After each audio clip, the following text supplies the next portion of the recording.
Welcome to the Virtual Memories Show. I'm your host, Gil Roth, and we're here to preserve and promote culture in this benighted age, one weekly conversation at a time. You can subscribe to the Virtual Memories Show through iTunes or by plugging our RSS feed into your favorite podcatcher.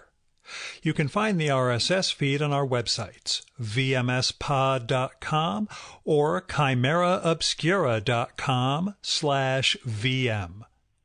We're also on Twitter and Instagram at vmspod, at virtualmemoriespodcast.tumblr.com, and on Spotify, YouTube, and TuneIn.com by searching for Virtual Memories Show.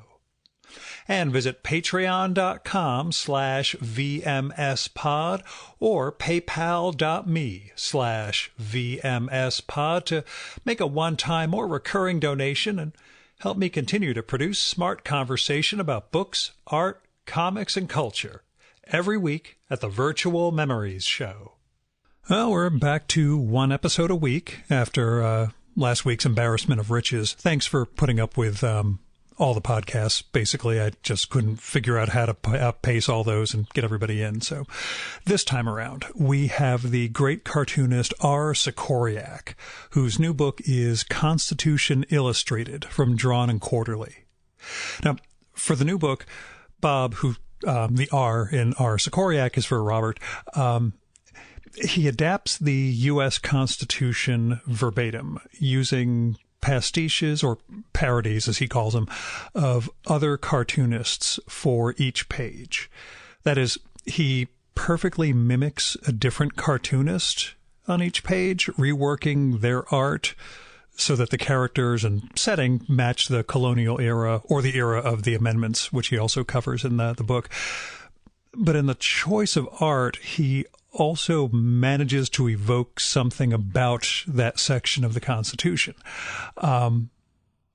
The most vivid example, which we bring up, is the early on, the 3/5 compromise, which he uses a panel from Mandrake the Magician, of the magician waving his wand and about 2/5 of a human being disappearing. Not all of them are as directly connected as that, but it's a really interesting way that Bob selects the art. And, well, if you're familiar with Bob's work, you'll understand exactly what I'm talking about. And if not, it's a really strange delight to see both how he chooses the particular artist and style for each page, but also how he manages to execute his pastiche so well. Yeah, I've talked about this before. It's one of the long-standing questions that all of Bob's published work has really been pastiches of other artists' styles, and I've sort of wondered what Bob's style is underneath that, and, well, that's led to a really postmodern area of conversation. But anyway, the important thing is this book, Constitution Illustrated, it makes for a really neat, vivid art object, I guess, in terms of the cartooning that's there. But more importantly, it'll get you to reread or just read for the first time the words on which the U.S. system of government is based, or supposed to be based.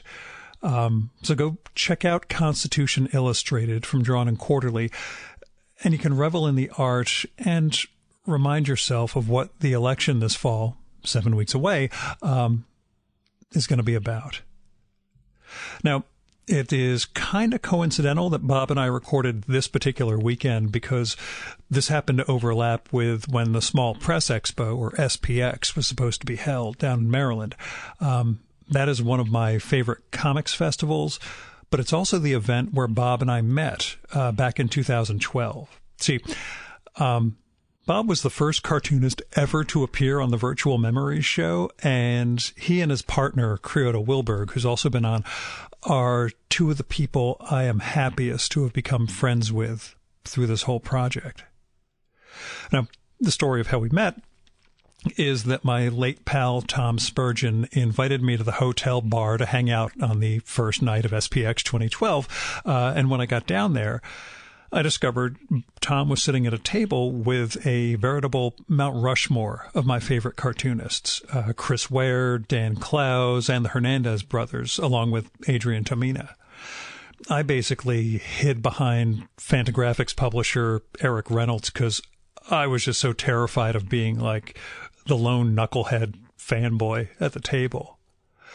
So I cowered for a little bit, and then Bob sat down next to me, introduced himself, and we got to talking. Now, since Bob's best-known work, which is collected in Masterpiece Comics, was all about adapting literary classics with those comics pastiches, we just fell right into a groove of conversation and then talked about getting together back in New York to record a show. Now, over the years, I've gotten much more at ease in situations like that, and I've gone on to record with Ware, Jaime, and Tomina. Dan Clowes turned me down. Beto is tentatively up for it. We still have to set something up. But, even though I am more at ease and, find myself much more able to just shoot the breeze with people whose work I idolize, I like to remember what I used to be like. Anyway, I am bummed that there was no in-person SPX this year, but I'm glad that I got to spend some time talking to Bob. So let's get to the show. Here's Bob's bio. Cartoonist R. Sikoryak is the author of Masterpiece Comics, Terms and Conditions, and The Unquotable Trump, all from Drawn and Quarterly. He has adapted the classics for various comics anthologies, including Raw, Drawn and Quarterly, The Graphic Canon, and more. His comics and illustrations have appeared in The New Yorker, The New York Times Book Review, The Nation, The Onion, Mad, and SpongeBob Comics, as well as on The Daily Show with Jon Stewart. He's done storyboards and character designs for Augenblick Studios on various animated projects. Bob teaches in the illustration department at Parsons, the New School for Design, and at the Center for Cartoon Studies. Since 1997, he's presented his live cartoon slideshow series, Carousel, around the U.S. and Canada. He lives in New York City with his spouse, Creota Wilberg. His new book is Constitution Illustrated. And now, the 2020 Virtual Memories conversation with R. Sikoryak.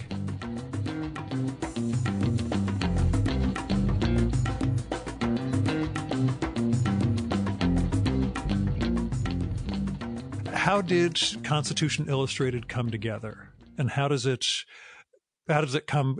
Given your two most recent books were the Trump book and Terms and Conditions, which in form this is more similar to, but I'm putting words in your mouth. How'd this one come together?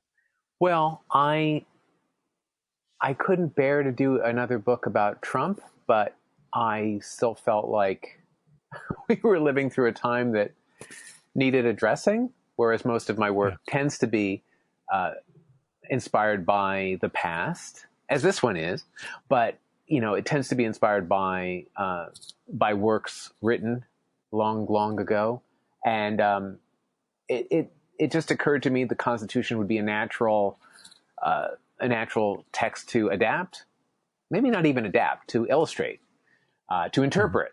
Interpret is the word I want. And so I kind of had a notion about 3 years ago to do it. And then last year I was feeling kind of adrift just in terms of my career, and also sort of feeling like I know there's something with this Constitution book, but I haven't figured out what it is. I just wrote my editors at Drawn and Quarterly in last April, so 2019. And I said, what do you think about a book illustrating the Constitution? I was like, I don't really know what it is yet. It would be somewhat like Terms and Conditions, but it wouldn't be random illustrations. I'm thinking of a pocket-sized book because everyone talks about carrying the Constitution in their pocket. So I had all these notions of what the book might be. And they got back to me within 24 hours and said, yes, love it. Let's do it. Let's get it out before the election, which was my hope. But I didn't know how long it would be to really, just in the terms of the number of pages, how long it would be. I hadn't broken it down yet. It was just sort of notions in my mind, sort of using my same strategies of adapting other styles. So there was definitely a continuation from what I'd done before, but I hoped that it would feel distinctive, and I think it does in a lot of ways. But when I pitched it, I was just like, I know there's something here, and they agreed. And even though they're Canadian publishers, they still felt the idea of our Constitution as kind of a quaint document to adapt. Yeah, no one used the word quaint, but I mean, Tom and Peggy are both from the States. It is very strange for me to be published by Canadians. I mean, even I think with Masterpiece Comics, I kind of felt like, even for that, I had to get out of my country to get it published. But they're also, I mean, not to speak not to be so provincial about it. They're one of the greatest North American publishers, period. Yeah. So I'm so grateful to be published with them, although my work is so centric to the United States of America. It is funny to me that they are Canadians. Yeah, it did strike me just when I was reading it this morning. I thought, it's kind of funny. It's a Canadian publisher doing, this great stuff about America with Bob. But well, you need a little distance, maybe. Yeah, that could be it. And Montreal's just far enough. It's only 5 hours away, allegedly, from where I live. There's a highway sign just as you get to the New York Thruway. It's Montreal 335. And because it's America, that's miles and not kilometers. But, right. But did you end up doing a lot of secondary reading around this? I mean, the book itself is adapting the Constitution and the amendments verbatim. But were you doing extracurricular reading, I guess, to support this? Yes, I did. I mean, partially because to be perfectly honest, I'd never read the entire Constitution before I started this book. Mm-hmm. Everyone talks about the Constitution. Everyone says you should read it. Everyone says you should carry a copy around. I had a copy from the ACLU because everyone gets one at some point, it seems. Yeah. But, it was really helpful for me to read books that explained the Constitution. So I looked at a lot of different books. I actually just put a slideshow together where I took photographs of all of the books that I referred to in the process of making it. So I didn't always read them all the way through, but I would refer to them if I got stuck on a passage, wasn't sure exactly what they were getting at. There's a couple of really informative books that rewrite the language so that children could understand it, which was perfect for me. I tried to read, I did try to read multiple sources. There's a number of websites that kind of break down the Constitution and talk about specifically what it entails and what it has affected. So I skimmed many books and I read and reread the text itself. Unlike Terms and Conditions, where I just kind of poured the text into the imagery, this was really trying to get at some level of visual illustration of each sentence or two that were on each page. Yeah, it's a weird thing, but for my day job, I have to read legislativese, language, congressional language and such. And, I know the Constitution is in a more archaic form than that, but I'm sort of at this point accustomed to reading that kind of legalish language, but it's still, you realize to the normal person, they're just going to glaze over when they see the clauses, when they see things are not done in a sort of, simple declamatory style. So, right. I mean, that's one of the reasons I was interested in doing Terms and Conditions, and to a certain extent, the Trump book. The texts that I chose were not what you would describe as comic book language. I for the Trump book, I specifically avoided the tweets because they're already boiled down. I was much more interested in kind of the verbiage that he spouts out loud, which often is rambling and circular and unresolved. And, and to a certain extent, legal documents have a similar flow or lack of flow, maybe. I mean, the Constitution is well written, but it's not comics dialogue. No. And how much, How much do you have to do along those lines? There's only a few that, need multiple pages to be told, but even that thought of, breaking out the language, spacing it on an individual page, given that each page is a single panel, how much of a challenge was that for you in terms of just the technical act of construction? Well, the first thing I did was I broke the text down into what I thought would be manageable for each page. So I had I think I probably used InDesign. Yeah, that's probably what I used. I just broke it down like a sentence or two for each page. And then I just started doing doodles. And sometimes I would find the doodles were getting way too complicated because there were 12 clauses in the sentence, and it was too much to actually fit in one drawing. I mean, I look at the book now, and it's like I probably could have added, I don't know, maybe 5 or 10 more pages if I just teased it out a little bit more. But the sentences are fairly long, so I wouldn't have really wanted to split a sentence across 2 pages unless it was a really clear break. So I pulled it apart as much as I could without making it feel flabby. That is, the drawings would be flabby by like just sort of extending it too far. There's a lot of repetition, so I didn't necessarily want to make all of that individual pages. A lot of the amendments say the Congress shall have power to enforce this article by appropriate legislation, and that's at the end of most of them. So that's generally the bottom caption of a page. It's about something, very specific.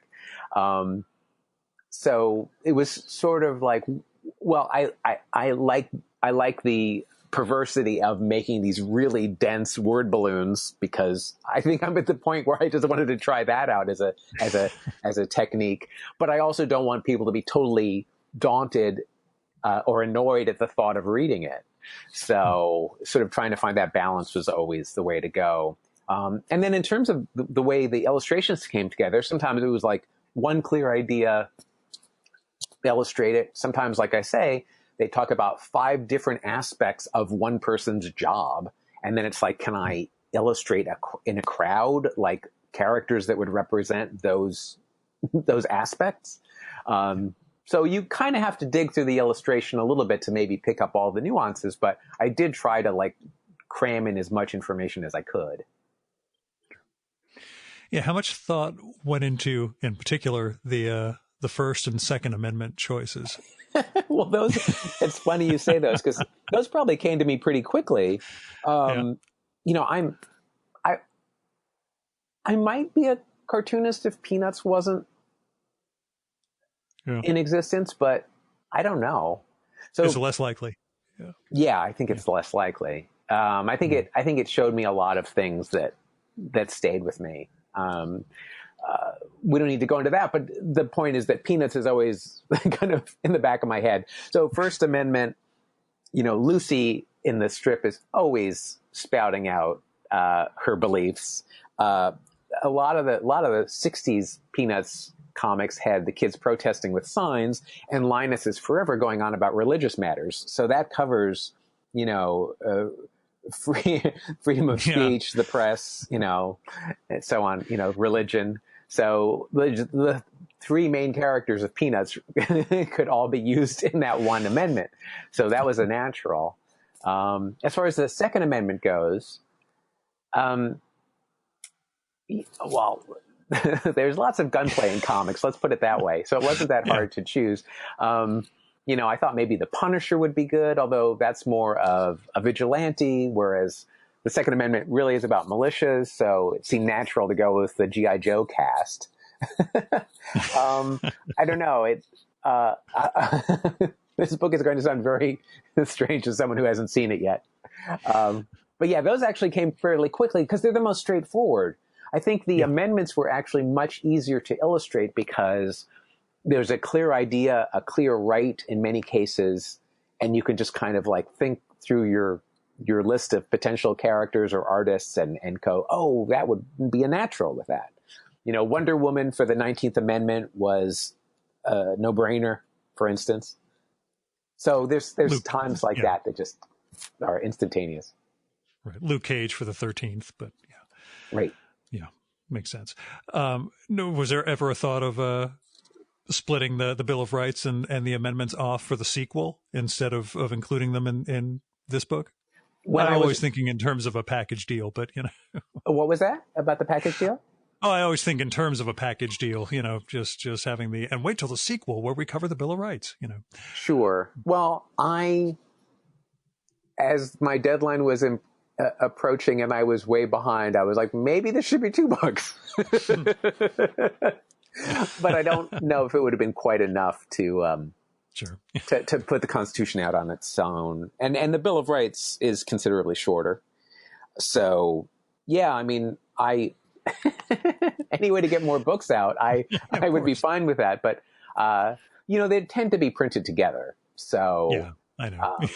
Very late. That was my only thought when I started it. I'm like, I'm assuming he also covers the amendments. I didn't want to flip to the end to find out, but I figured, you were covering the entirety of it in a single book. Yeah. I mean, very near the end of the process, I was like, I really should have done the Declaration of Independence. But at that point, I was already 3 or 4 months, depending on my deadline, late.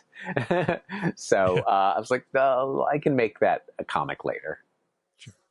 Now, as artistic choices go, were you ever tempted to do that EC page about the transition to vice president with the old EC typesetting instead of the font you used throughout the book? Oh, sure. Well, if it's funny, I know it would have been jarring to do that, but Well,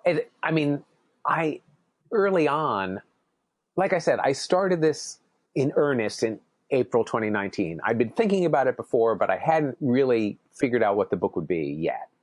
But at that point, I thought maybe it'd be 70 pages. It turned out to be 110 pages. So early on, I thought, well, maybe I could use a different font for every page that matches the style. And then I realized that would be insane. I will be killing myself if I do this. Yeah, if I did it once, I would have to do it everywhere. Right. And also, in my defense, one issue about making the style of the lettering appropriate to the cartoon is that many comic styles don't have upper and lowercase fonts. Sure. And I really did need to include that. I really was as slavish as I could be with capitalization, as well as like punctuation and spelling, to make it as accurate as I could, after proofreading, because there's always typos. We actually found some typos. I was surprised. I mean, typos that were in the document or typos that I made that were different than the original, if that makes sense. Geez. Yeah.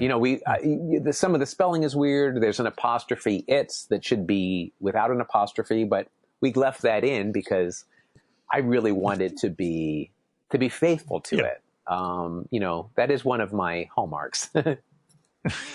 Yeah. Were there artists or styles you found particularly challenging? Oh, sure. For this? Absolutely. I guess I wish there were more. No, not that it was easy. But I love a challenge. And I really wanted to push myself with this book. The Terms and Conditions book was made pretty quickly, and it was more a matter of me like putting it out fast, trying to see if I could make a book like that. I never attempted anything like that. But with this, I tried very hard to be as faithful to the styles as I could be. So I would say one that I wish I could take another pass at, frankly, at least in terms of the coloring, would be the Saga page by Fiona Staples.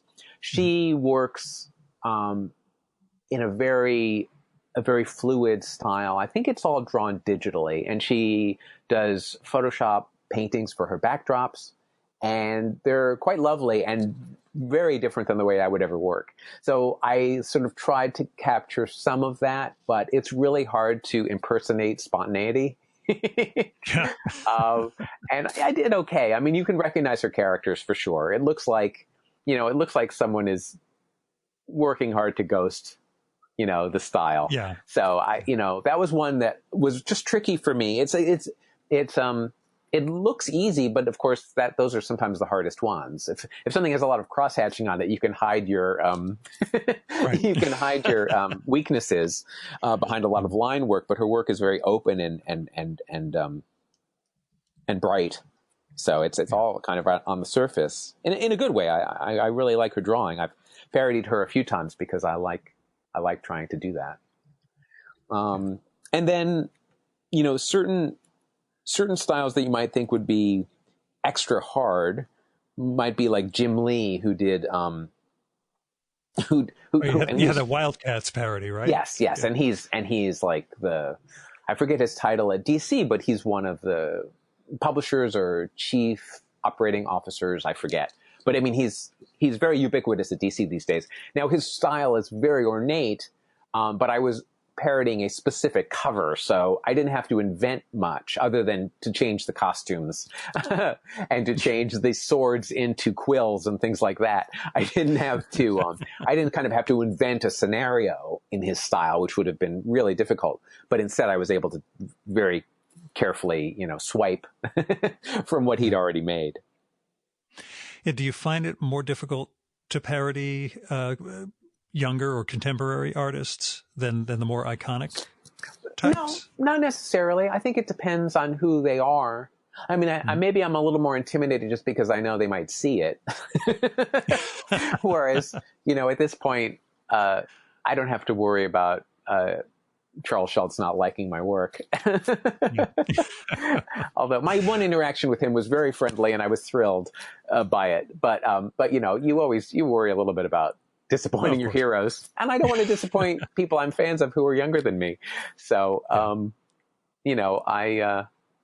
it's everyone's got their own style, and that's what's fun about it, is that it doesn't break down into easy categories. Do you do a lot of hunting, I guess, to stay fresh, to sort of find new styles or find things that are not an obvious, oh, this is something Bob would use for a parody? I definitely did for this book. I was really trying hard. I mean, I always try to a certain extent to do that, but for a number of reasons, I felt like this book needed to be special, because in some ways it feels like another version of Terms and Conditions. I wanted to make sure that I upped my game in certain ways. So all the artists or the characters are from the United States. There are some artists who live outside the United States, but they're drawing like Superman or who have you. Yeah. So I had limited myself to that. I wanted to make sure that I had represented a very diverse group of artists and characters. Mm-hmm. And I also wanted to represent like 100 years of comics. Yeah. So I did try to dig out artists, old and new, who I hadn't done before, who I thought represented something I wanted to include, and also just to sort of keep it surprising. But when you have a book this big, like the first 20 pages are like, let's get something done. So I didn't draw the book chronologically. I jumped around, even in styles, and also just in terms of the order in which I drew them. But I would say the first, 20 pages were my most obvious choices. So I did do Peanuts near the beginning, for instance. I think I did Wonder Woman near the beginning. Like characters or artists who I knew I wanted to use. But I really wanted to make sure that it didn't feel like I was just leaning on my usual go-tos. And I really wanted to make a book that anyone could pick up and say, oh, that's something I know. Whether it's, casually seen on a bumper sticker or something that, people avidly read. I really wanted to get a lot of contemporary artists in there. But I also wanted to get in like the upside down characters from 1906. So that one I had no idea. I had to go to the index to look for. I'm like, oh, that's great. You got me. I didn't think I'd stump you, but they are pretty obscure. It only lasted a couple of years, but I love that style and I love that idea. Like every strip could be read. You would read it both ways. You'd read it right side up, and then you'd flip the page over and you'd read it upside down. It's a crazy conceit, and it's a lovely, wonky, scratchy 1906 comic strip style. So, to have that spectrum in the book was exciting for me. Were there other choices that were too obvious that you decided to go away from that you remember? No, I don't think there was anything. I don't think there was anything too obvious for me to do. Once the book became 110 pages, I was like, I just have to finish this. Make pages. Yeah. So, I mean, I didn't put anyone in who I didn't want to include, but I don't remember leaving out anybody who I was like, oh, that's too obvious. Because a couple of obvious pages in a book that's that long is actually kind of a relief or a surprise for the reader. You know, Yeah. I really wanted the book to be, you know, to be kind of constantly unfolding and hopefully giving surprises. One thing I wanted to do early on, I thought, well, maybe I had a lot of ideas. One idea was, I'll do one version of the Constitution that's artists who are over 50 years old, and I'll do another version of the Constitution that's artists under 50 years old. Because I thought, let's interpret it two different ways in one book.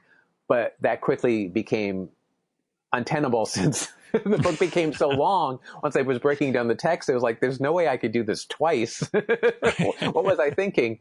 And I forget what the inverse of that I wanted to tell you was. Oh, the other idea was to move the styles chronologically from the beginning of the book to the end of the book. Because the one thing that's so great about the Constitution is it was written in the 18th century, but the amendments are continually added. So stuff happens. Things are decided in the beginning that are terrible ideas, horrible ideas. Later on, if you read forward, they are replaced, eliminated, reconsidered. So I thought maybe the styles should go from the earliest cartooning styles at the beginning to the newest cartooning styles at the end. But I realized a reader who doesn't care about the upside down characters from 1906 might not want to read the first 10 pages if they look like that, or that era. And then the older readers might not care about the styles and the amendments if they're all, people under 30. I like all this stuff. So I would have had no problem doing it that way. But I really wanted a reader to be able to flip through it, sort of recognize something that they responded to, and also recognize that we're still living with this Constitution no matter when it was written. So it sort of seemed like people today still have to grapple with this ancient text. So it wouldn't make sense to just use old styles for that when it's a living document, as they say. Right. I'm glad you have the same process I've gone through over the decades with mixed tapes and mixed CDs in terms of overthinking the structure and then realizing, you can actually just play with it more. If you structure this too much, no one's going to get it. But the thing that I like with the amendments in particular, with the Constitution, all of your illustrations are adapting everybody into the wardrobe of that post-revolutionary period. I like the fact that with the amendments, you're using the era in which they were passed for the clothing style and environments in which the panels are rendered. Just in terms of bringing each one into the era in which it existed, as opposed to casting them all in the same early 1800s sort of gear. I'm glad you liked that, because it seemed a little strange to do it in a certain way, and yet it didn't make sense for me to dress them in the colonial garb. So I didn't see any other way of doing it. I'm very logical, even though I feel like my work seems a little. There are organizational principles there. It's okay. Yeah. No, but my work seems so absurd to me on one level, but on the other level, it's like, no, it's all thought through. Even if it's a stupid idea, I'm going to see it through. So I didn't see a way around that. So I'm glad you liked it, because I think that's important to sort of recognize, and it does kind of give a little bit more context for it. I felt that I had to put on the front cover of the book, Luke Cage is dressed in colonial garb. I felt like I needed to do that just for the cover, because he would have seemed out of place to put him in the period. But yeah, other than the cover, which is more is less, is more what's the word? It's a different a different goal, you know, Yeah, it's a different or it has goal. a different purpose. Yeah, exactly. You know, you've also got your Fritz the Cat appearance on there too. But Right, right. the flip side of the challenging question: are there artists who turn out to be far easier than you thought they would be to do? You'd be surprised. Not really. I mean, that's not so true. I mean, there's certain styles that I am more comfortable drawing in, so they may appear easier. But I think I'm very slavish in my approach, so Sure. they're difficult only in that I'm trying to make sure I get it right. But you know, things like Crazy Cat, Happy Hooligan. I love that scritchy old newspaper comic style. I mean, I could live in that world. As an artist, I think I could live in that world and have a lot of fun. So that comes to me more easily just because I just enjoy it. Mm-hmm. But in terms of getting the specificity of each one, you know, that they all have their own demands, I suppose. Yeah. You know, Sylvia is a fairly simple style. I was actually amused. I don't know if you know that strip, Nicole Hollander's strip. I'd seen it, but I didn't. When I saw it, I knew what it was, but still had to go to the index. And oh yeah, that's what it is. So I know I'd seen the style before, and yeah. I was just very amused. I was reading about her, and I don't think I made this up, although it's such an odd thing that I never would have considered. She drew a profile of the character and loved the profile so much that she photocopied it and used it in later strips. Like she said, she captured it in that one drawing. And I thought, that's pretty great. It's like, well, I don't feel so bad about the way I work because here's someone who invented the character who can't quite capture it perfectly because, you know, so anyway, when I drew her, I tried. Hopefully, I got close. Did I ever tell you, or have you ever heard the David Boswell thing about Reed Fleming? Oh no, I love those strips. But what was the story? God, he'd said it must have been at TCAF that time he appeared there. He said, if I knew I was going to be drawing it so long, I wouldn't have given him that nose. that box-shaped nose that Reed Fleming has is impossible to draw consistently, especially in motion, you know, with the characters not head on. Yeah. He's like, if I knew I was going to be doing this for the next 30 years, maybe, you know, a different nose would have made sense. Yeah. Yeah.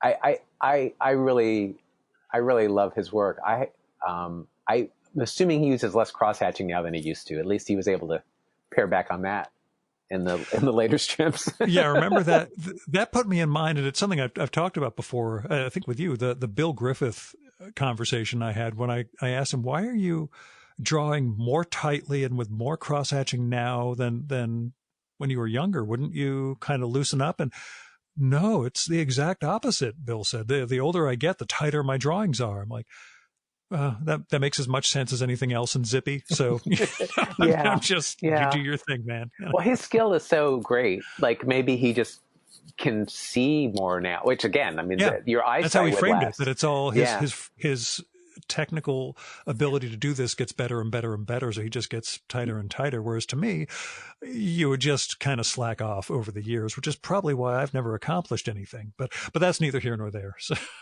yeah, whether it's slacking, I mean, I wouldn't call it slacking off. I'm actually usually relieved when I see an artist of my age or older who has figured out a simpler way of working, because I long for that idea, but I'm not sure what it is for myself.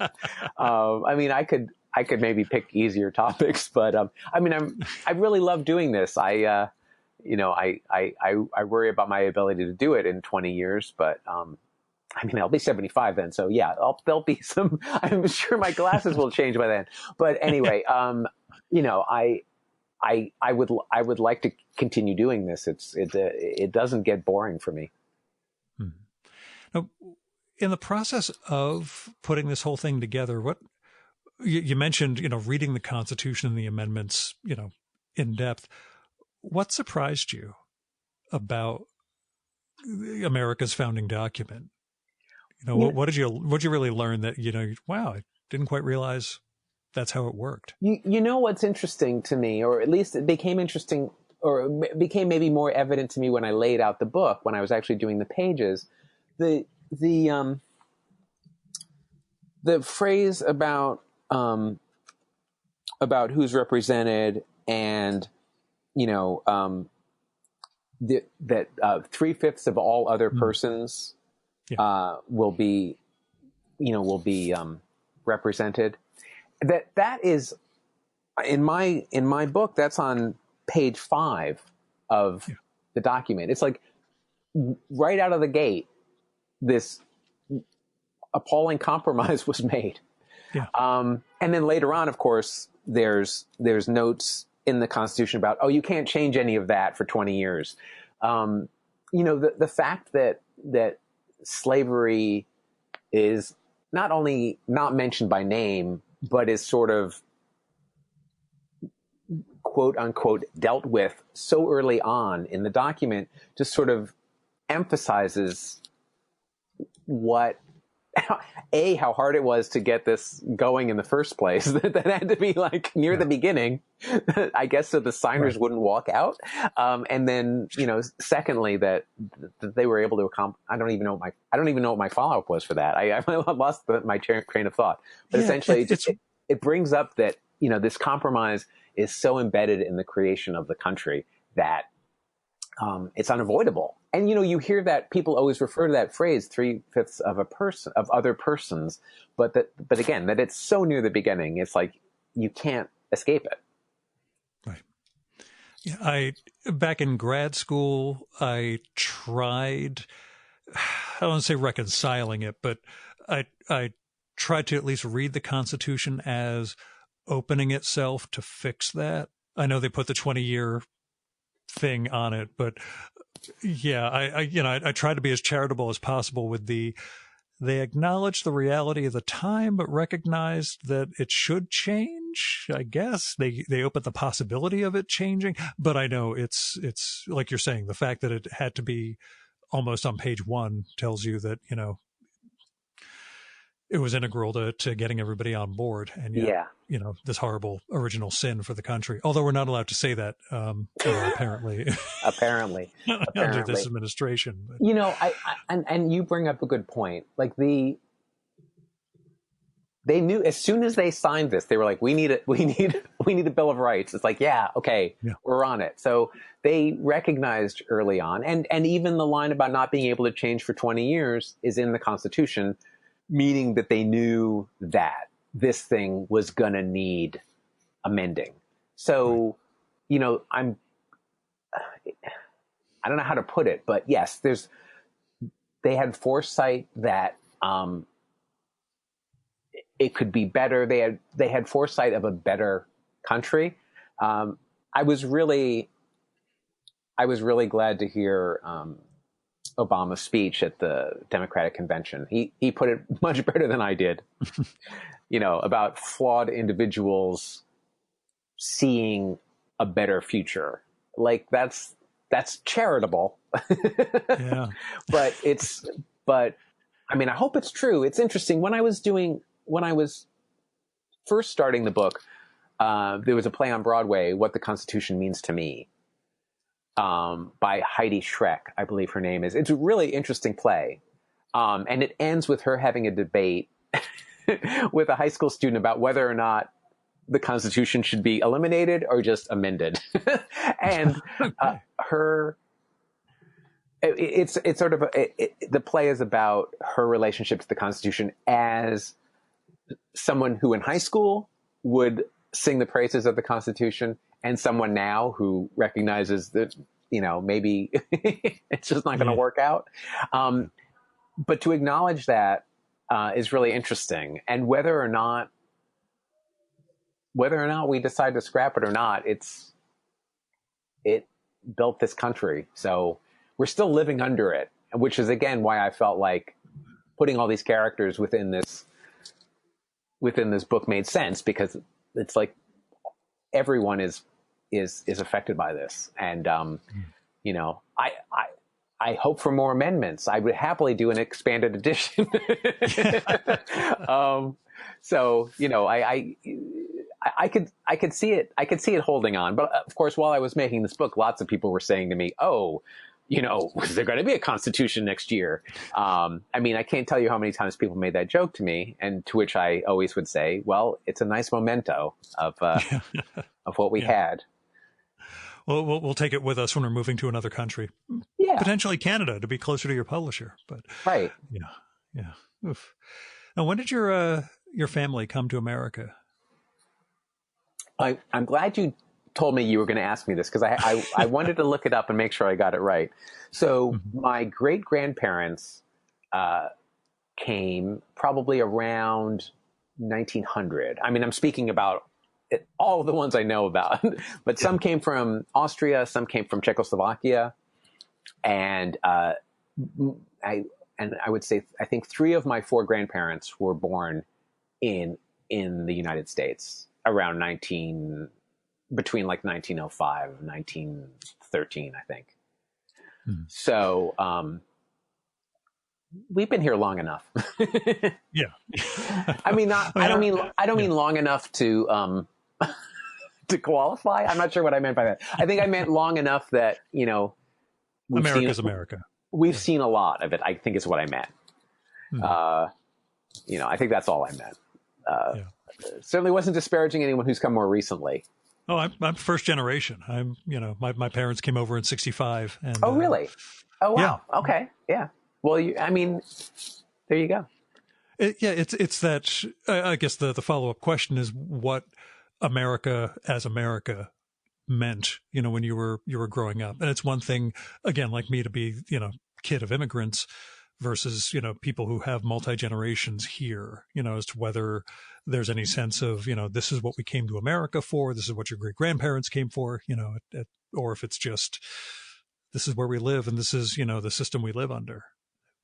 Yeah, I don't think I think I maybe took it for granted or just assumed that's the way it was. I don't think I was very, maybe I wasn't curious about it. Maybe I didn't take it seriously. I feel like my dad has always been rather patriotic. I suspect he got that from his parents who were born here. He grew up in the Depression. I think he felt like, he was really grateful to the country. He's always spoken about it that way. He's more conservative than me. I don't think that's necessarily the distinction between conservatives and liberals, but I do feel like he's more overt in his patriotism than I am. And I guess that's easier for me under some administrations rather than others. Sure. Yeah, there is a degree that, not to redeem Bush Jr. in that era, but as much as we thought that was as terrible as it could get, I think we now get it turns out things could have been a lot worse. And, there are, well, we'll turn it into a Dante thing, which was the very first comic that I read of yours. There are tiers of hell, as you go further and further down, I guess. Right. Yeah. I mean, everyone, so many people can't help but mention Bush at this point. And I don't want to underemphasize how infuriated he made me. But one thing I will say, in reading, since I finished the book, I was like, I probably should know more about this history. Even so, I think I did a solid job of interpreting the text as it is. But I also thought, well, there's a lot of the history I still don't know, and a lot of the way the Supreme Court has interpreted the Constitution, and one thing that one of the books I was reading brought up was how the court swings left and then the court swings right and back and forth. And you look at the cases that were made, through history. I mean, the Dred Scott decision is maybe the one that's mentioned the most as being the most egregious, but the court vacillates between things I totally agree with and things where it's like, how did you think that's what the Constitution said? Yeah. So, it's very easy to get caught up in the moment.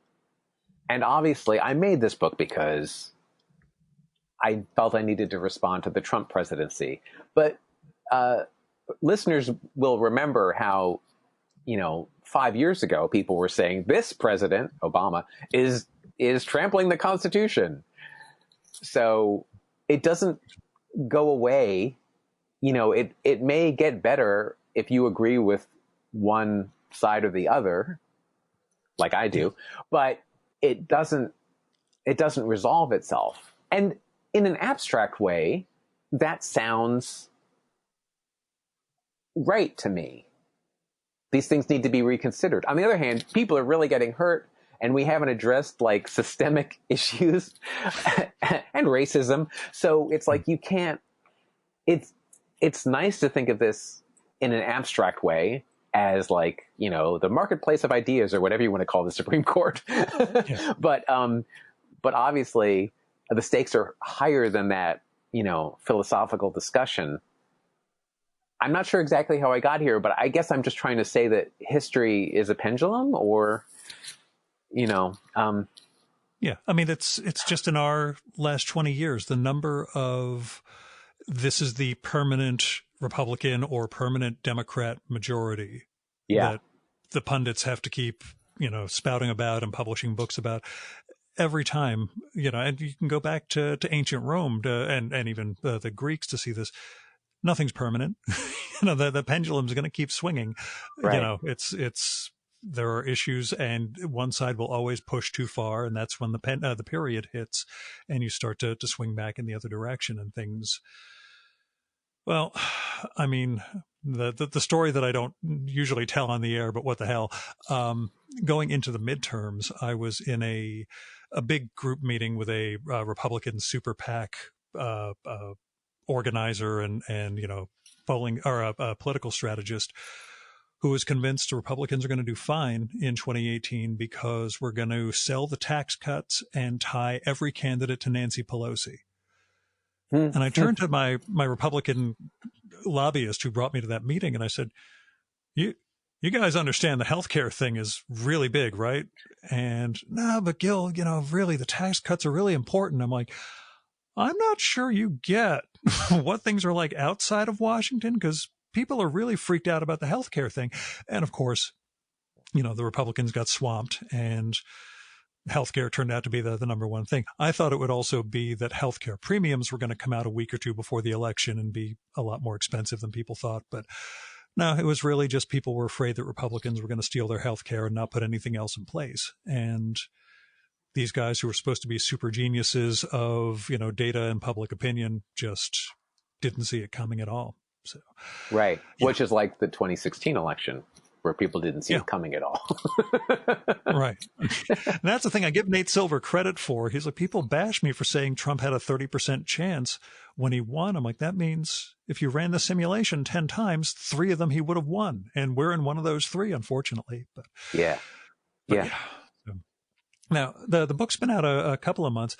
How have readers responded? Have you had any interaction with people who've had a chance to read the book? Well, I don't know if you know, Gil, but there's a pandemic going on. That's my next question, of course. I mean, I've gotten very nice responses from people, but we're recording this the weekend of what would be the Small Press Expo. Of course, that's not happening because, we're all in our houses. So I've gotten some lovely feedback from people. I've gotten a couple of really rave reviews. But I haven't spoken to quite as many people as I would have hoped, by this point in the release. But I've been, for the most part, I've been very, very happy with the responses. 1 or 2 people seem disappointed that it's just the text of the Constitution and not much interpretation. My strategy is not to interpret beyond the images. Right. So, it's maybe not the book that they were looking for, but I think people who saw what my goal was, appreciated it. So it's been very nice. I'm still hoping that I'll get to do something with the Constitution Center. Drawn and Quarterly has been talking about maybe sending me out to do some events. And when I did the terms and conditions book, it was fascinating. All the lawyers who I spoke to who got very excited by the fact that I'd made this comic. And I didn't expect to do more legal graphic novels, but here we are. And I think I would really love to talk to scholars about this and see what they think about it. Well, you can always hold a group gathering of 5,000 people in an airplane hangar. Now, it turns out that's completely safe, apparently. In certain states, I guess. Yeah. Yeah. I mean, I don't mean to complain. I mean, I've had, we're so lucky we have the video chats that we have. Now, I don't want to name check anybody, but you know who I'm talking about. Anyway, I'm grateful that our lives can continue. But it's a little sad not to be signing books for people. I understand. I mean, SPX is where you and I met in 2012. Yes. And it's also where I met my future publisher, Drawn and Quarterly. Chris Oliveros was there in 1999. Oh, yeah. And I gave him a story that ended up being the first story they published of mine. Wow. Yeah, that's I wrote about it on Twitter because I'm having all sorts of ups and downs, as all of us are. But yeah.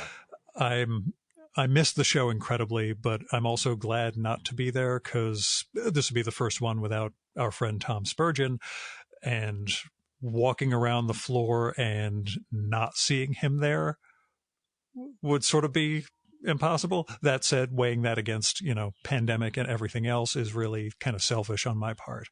No, but I totally understand. And he was such a fixture of so many comics scenes. Yeah, I was hunting down pictures of him at SPX in past years and just posting all those with attribution because I'm not a complete dick. A little like your index in the back of right. Constitution Illustrated. But yeah, just trying to find shots of Tom from SPX's past. Weirdly, when it's SPX and not another con, just based on the lighting in the lobby of that Marriott. It's one of those, well, that's obviously there and not TCAF or some other event. Oh, sure. It's that weird yellowish tinge that shows up when people don't do color correction on their photos. Oh, yeah. I hadn't thought about that. Sure. That makes sense. Yeah. It's the weird shit you pick up on over years of taking bad photos. Sure.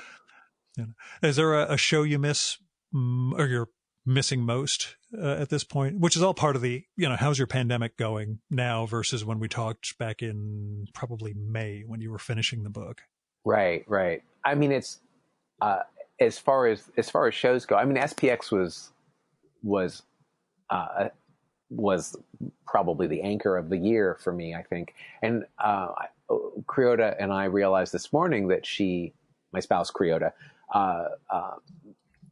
first went to SPX together 10 years ago. I had been going long before that, but she started cartooning about 11 or 12 years ago, and then we went for the first time in 2011. So this would have been our 10th year there. So that, and because I'd met Chris there, I met so many people there. It was one of the first great indie shows I went to in the 90s, like the mid 90s, I think. I think I went to either the first or the second one they had when they were at a different location. Yeah. And, it was such a part of my development as a cartoonist, I guess.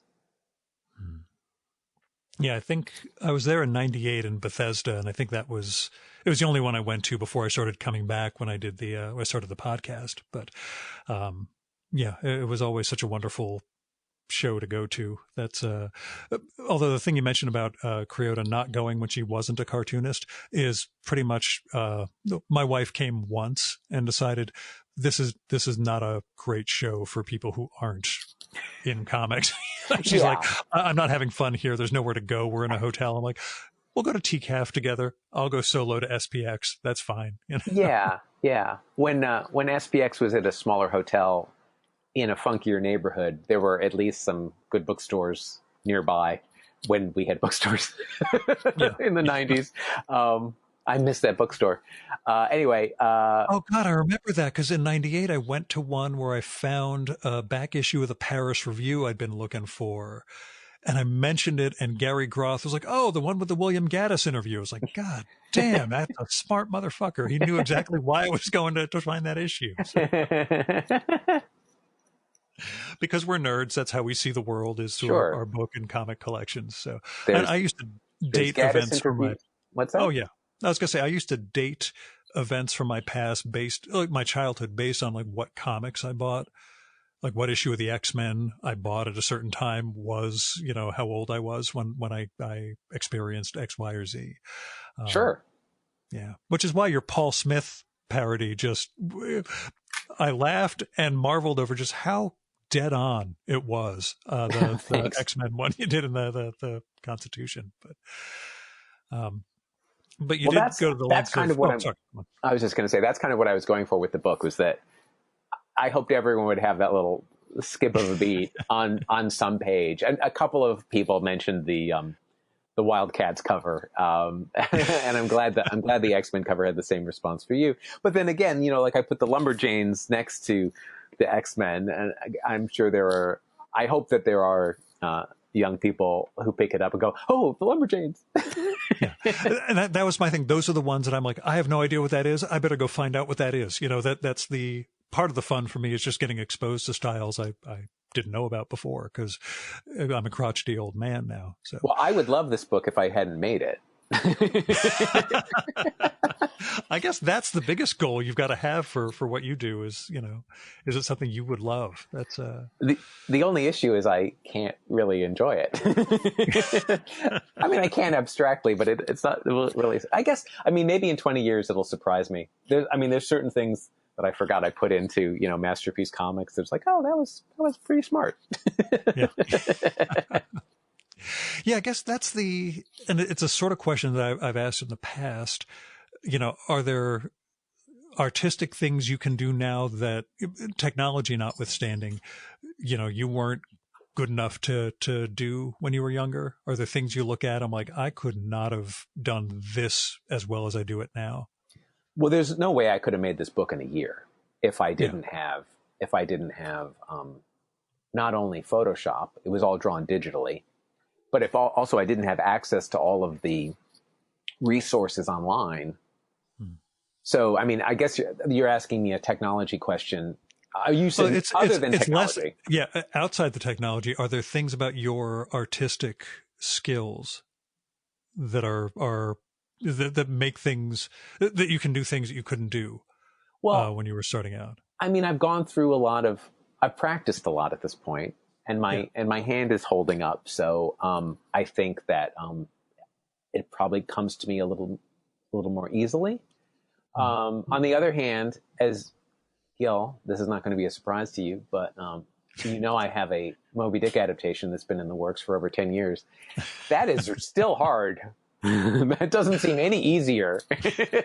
But that's as much about the conceptual writing as it is about the drawing. That's giving me trouble. Because I'm not just illustrating the entire text. Sometimes I wish I were. But no, in that case, I'm actually, condensing it and making it into a comic rather than just illustrating the existing words. So, it's the balance of that. So I don't think I would have taken on a book that big earlier on in my career. I certainly would have made it a 20-page adaptation, which for me is pretty long for a novel adaptation. I don't think I would have made it that long, when I was starting out. So I think my ambition is going up, and I think, my hand-eye coordination is probably a little better in some ways. Mm-hmm. As far as also, I should just say I don't have to letter anymore, which is that might add 10 years to my career. Even filling in backgrounds and things, or is that much more just a fill function instead of drawing and drawing?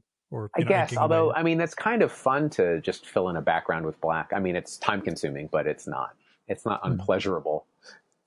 There's not a lot of pressure. I don't have to spot my blacks with the same brush that Alex Toth uses or something. So, I can just kind of fill it in however I want.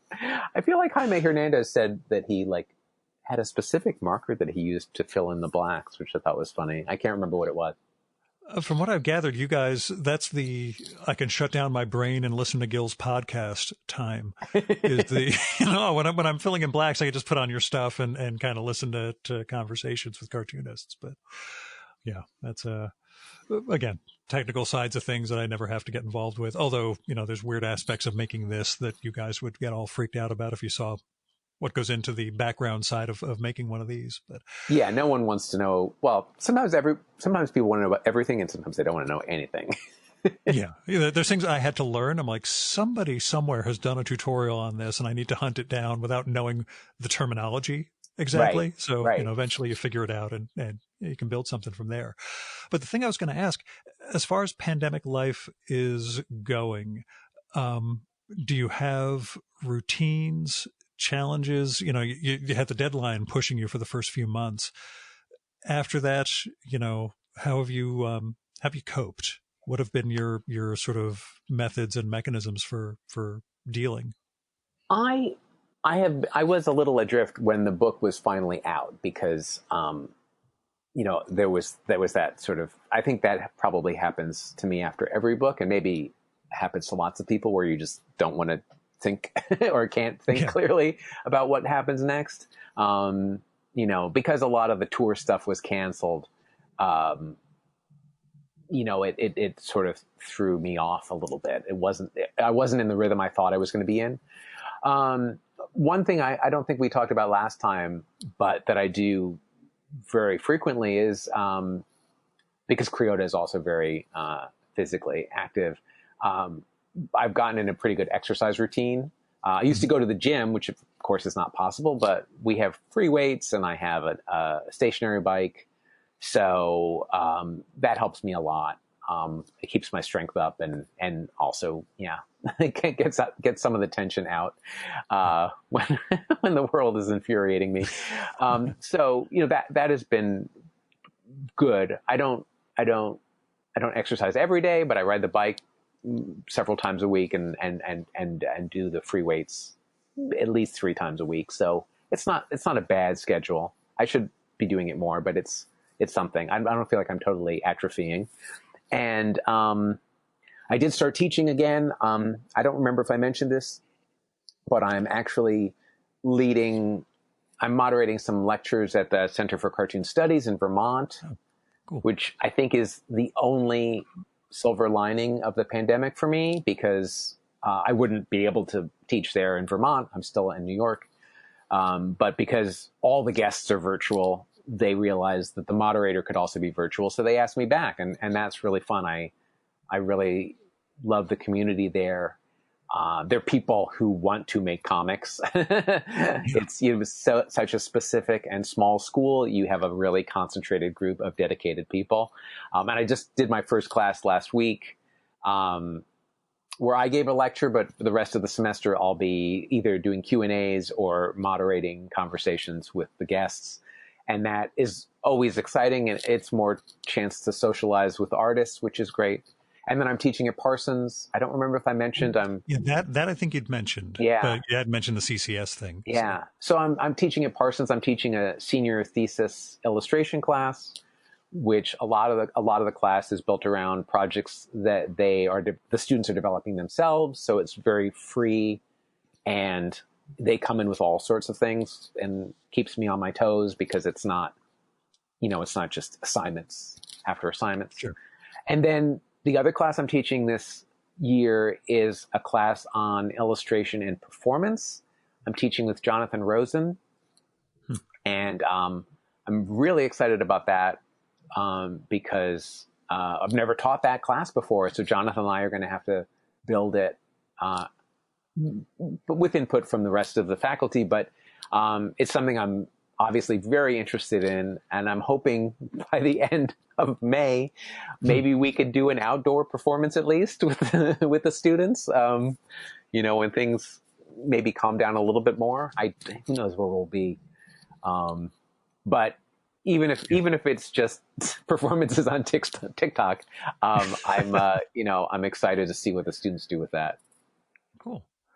Yeah, that's Yeah, I've talked about it in the last couple of episodes, so I'm repeating myself here, which I tend to do.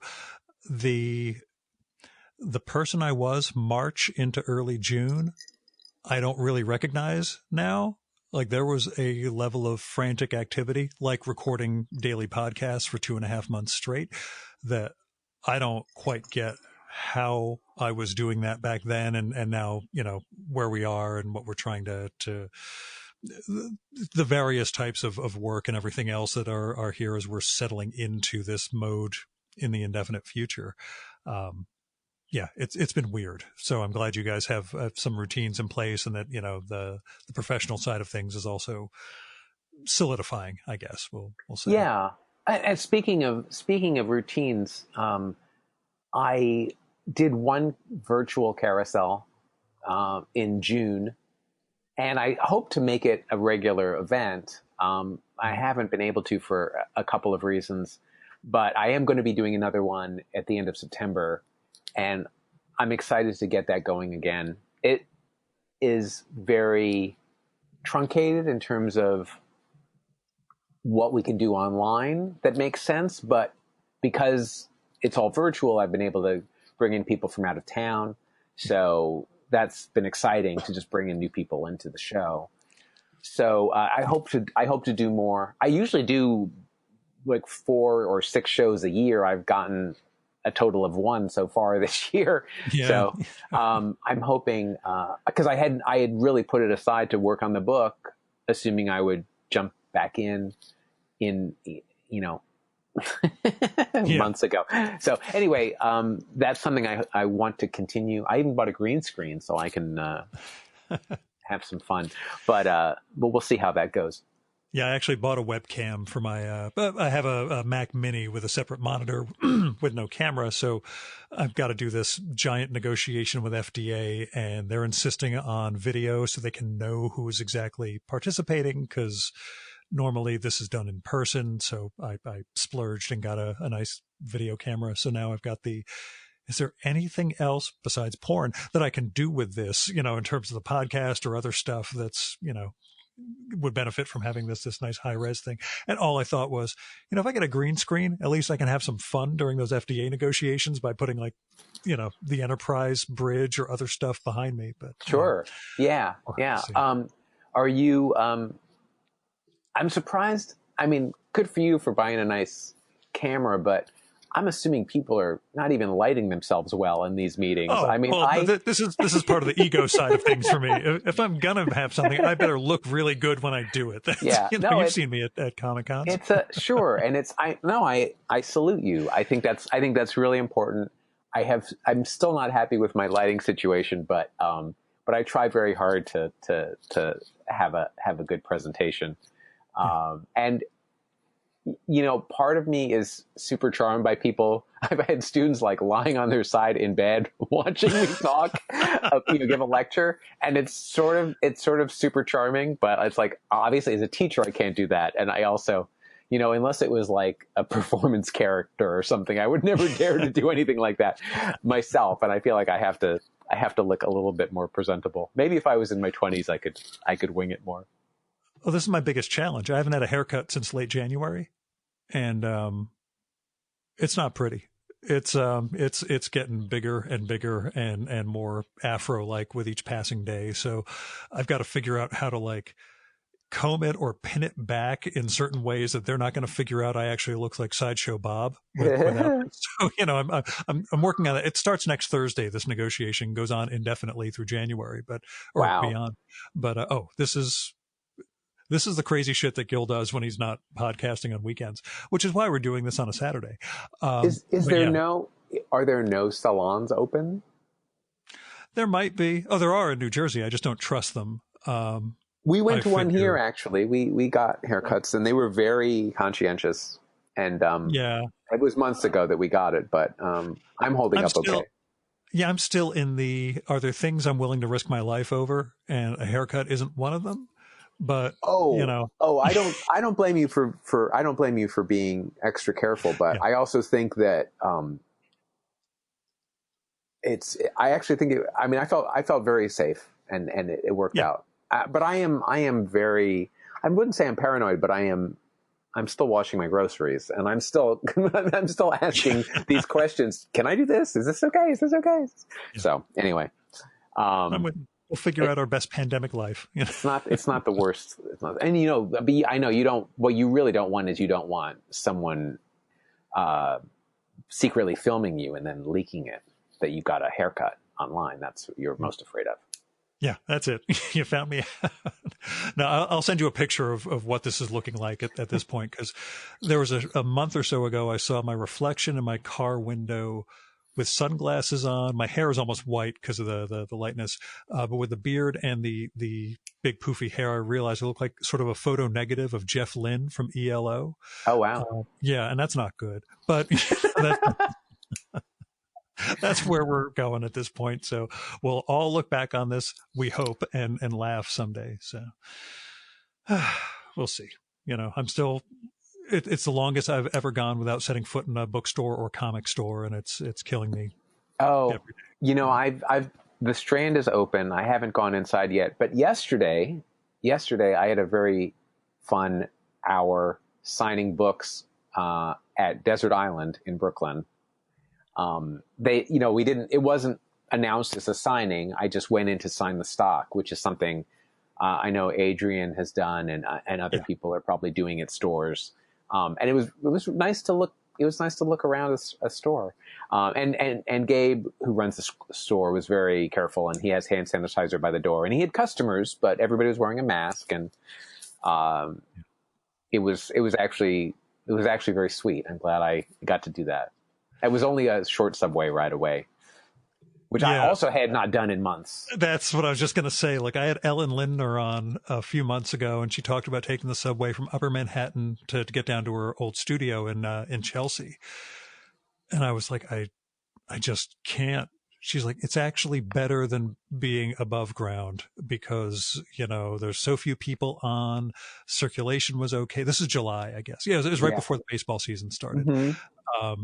And I was just like, okay, that's why I'm hiding in New Jersey and you're able to go out and live.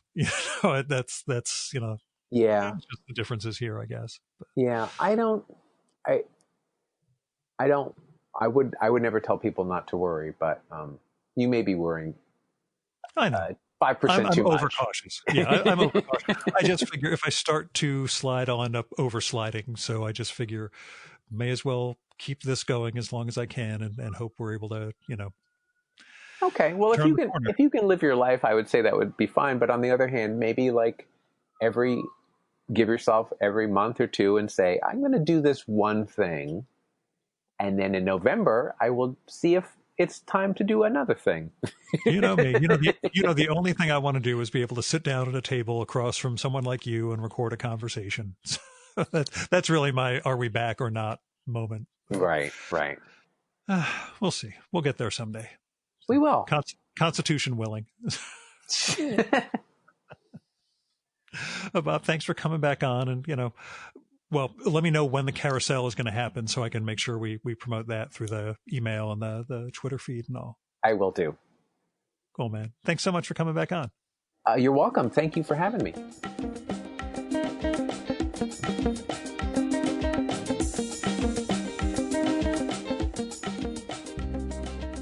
And that was Bob Sikoryak. His new book is Constitution Illustrated from Drawn and Quarterly. You can get that at better bookstores and comic shops. And I loved it, as you can tell, and think it'll make a great addition to your library for multiple reasons. You should also check out Bob's previous books, Masterpiece Comics, Terms and Conditions, and The Unquotable Trump, all from Drawn and Quarterly. You can find out more about Bob and his work at rsikoryak.com, which is rsikoryak.com. And I'll try to let you know when he'll be hosting his next virtual edition of his carousel cartooning events, but you can also do that by following Bob on Twitter and Instagram at rsikoryak, so you can keep up with him and find out about his events, comics, and sketchbook drawings. And there'll be links to all those in the show notes, so don't worry about spelling Sikoryak correctly. Now, in the before time, this is when I would bring up my Patreon and PayPal, but we're living in a different world right now. And as much as I appreciate the financial support that listeners give me, I really figure I'm doing okay right now. The expenses for the podcast are pretty low. And if you do have money to spare, I'd prefer that you directed it towards people and institutions in need, whether that is individuals through their Patreons, GoFundMes, Kickstarters, Indiegogos, or directly to institutions like your local food bank, freedom funds, election contributions, whatever it is. The world could use a lot of help right now, and if you're in a position to help, then I hope you can do so. Now, last thing, the zine that I published a few months ago, I still have some copies left. It is called Haiku for Business Travelers. I am working on the second issue of that. It is free. If you're interested, just drop me a line and I'll send you a copy. You can find my contact info through my website, or you can go to haikuforbusinesstravelers.com and fill out the form there. You can kick in a few bucks for postage and production if you want, but it's optional. This is just a way for me to share my art, such as it is. Our music for this episode is Fella by Hal Mayforth, used with permission from the artist. You should visit my archives to check out my episode with Hal from the summer of 2018 and learn more about his art and painting. And you can listen to his music at soundcloud.com/Mayforth. And that's MAY4TH. And that's it for this week's episode of the Virtual Memories Show. Thanks so much for listening. We'll be back next week with another great conversation. You can subscribe to the Virtual Memories Show and download past episodes at the iTunes Store. You can also find all our episodes and get on our email list at either of our websites, vmspod.com or chimeraobscura.com/VM. You can also follow the Virtual Memories Show on Twitter and Instagram at vmspod, at virtualmemoriespodcast.tumblr.com, and on YouTube, Spotify, and TuneIn.com by searching for Virtual Memories Show. And if you like this podcast, please tell your pals, talk it up on social media, and go to iTunes, look up the Virtual Memories Show, and leave a rating and maybe a review for us. It all goes to helping us build a bigger audience. You've been listening to the Virtual Memories Show. I'm your host, Gil Roth. Keep reading, keep making art, and keep the conversation going.